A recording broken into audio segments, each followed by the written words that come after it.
and welcome to Carlos Cooks. Well, I've got a lot of sourdough starter left, and I've been thinking of things to use it up on.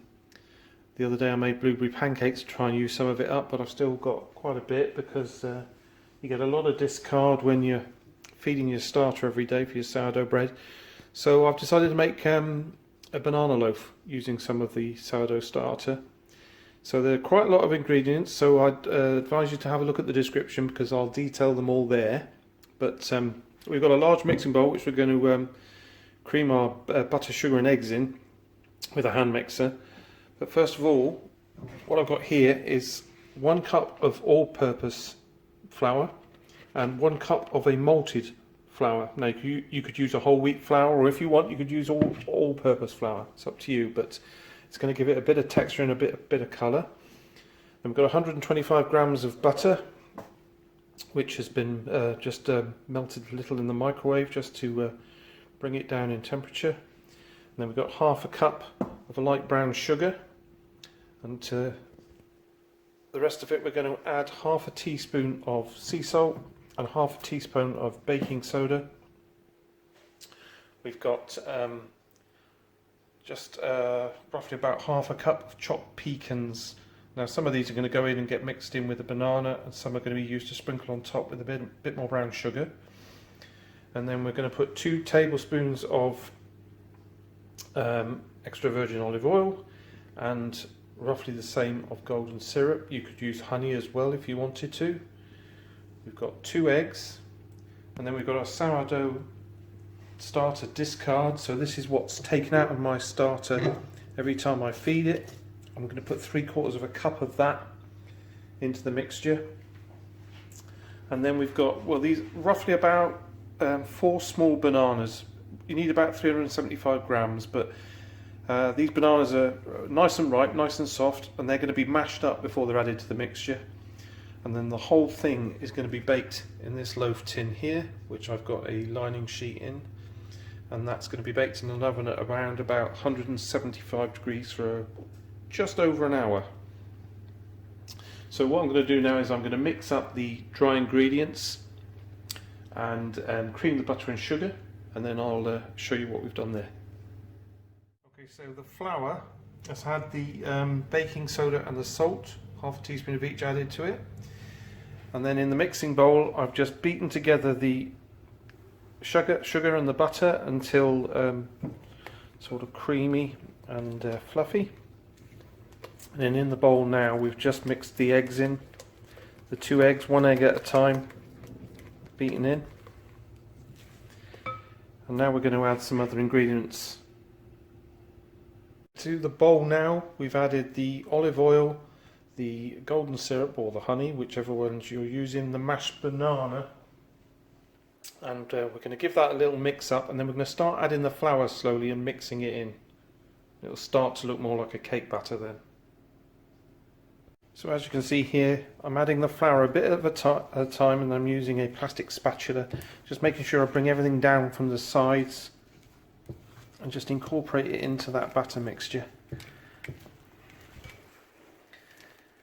The sourdough starter's already gone in as well, so that's all our ingredients basically. All we're going to add to this once we've finished putting the flour in and incorporating that is the some of the chopped pecans.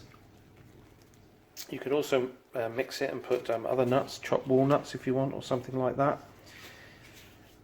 And I'm not going to because I haven't got any, but this mixture would also benefit from a teaspoon of vanilla extract if you had any in the cupboard.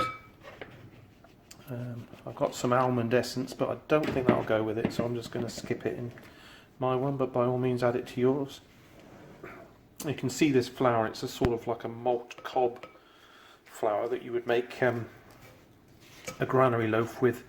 It's just going to add some texture to it, make the loaf a little bit more healthy. So I'll finish mixing that in, and then we'll add the pecans in. So that's all mixed and incorporated now, and it's looking like a lovely cake batter, cake or bread batter. So let's put some pecans in there, which I've chopped with a knife. Save some for the top, which we'll mix with a bit of bit more sugar, but just incorporate those now into the batter.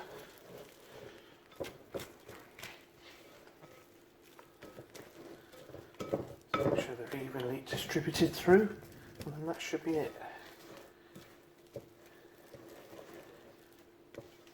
Okay,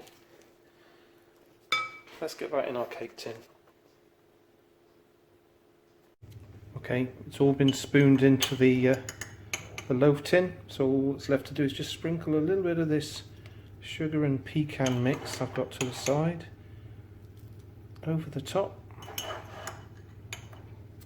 and it's going to go onto the middle rack in our oven for initially about 55 minutes at the 175.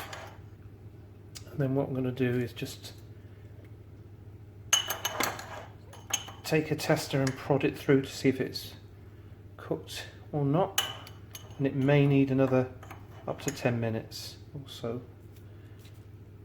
Just spoon that over nice and evenly.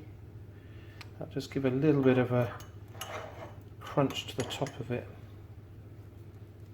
It's going to be lovely with a cup of coffee, this.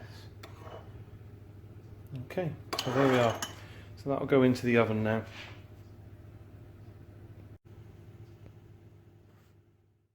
Okay, the timer's just gone off for 55 minutes.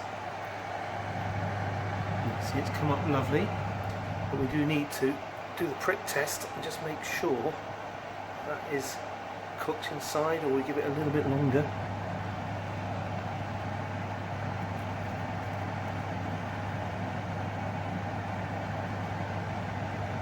Well, it's coming out clean, which suggests to me it's probably done. So we're going to lovely and banana-y, and we've got those pecans and sugar have crusted on the top.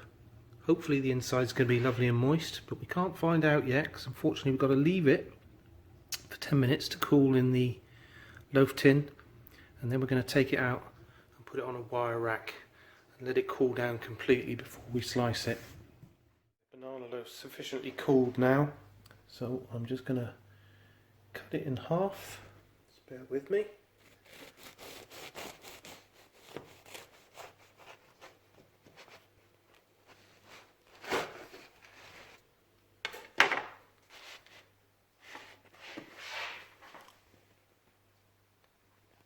It's looking good inside. Feels quite moist. So let's slice some of that off, maybe put a bit of butter on it and try it. Okay, it's still a little warm, so it's breaking up a little bit, but let's have a taste.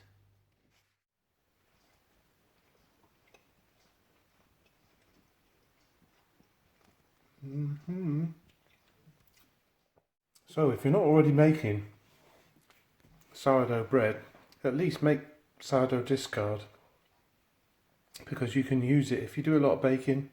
You can use it all the time for things like this banana loaf, sourdough muffins, crumpets, pretzels. There are loads of different things. Just have a look on the internet for all the recipes you can do with it.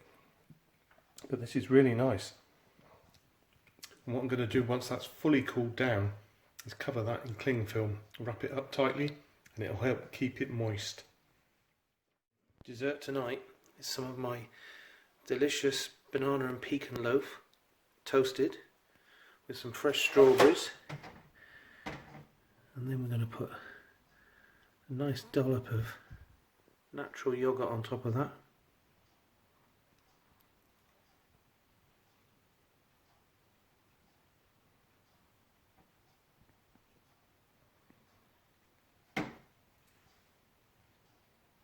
Finish it off with some more strawberries and just a drizzle of maple syrup.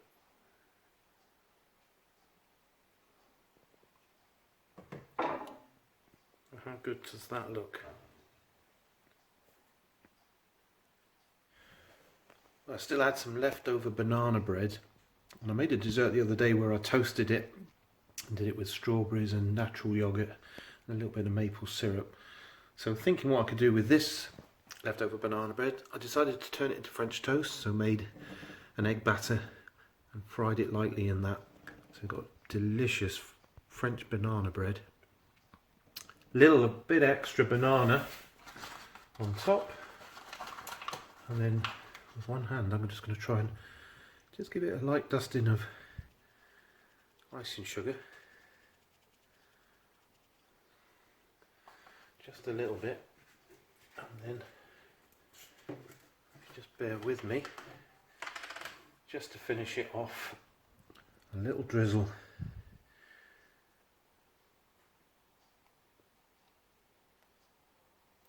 of sugar-free maple syrup. And there's another delicious dessert, simple to do, in minutes, and use up that leftover banana bread when you get bored of eating it normally.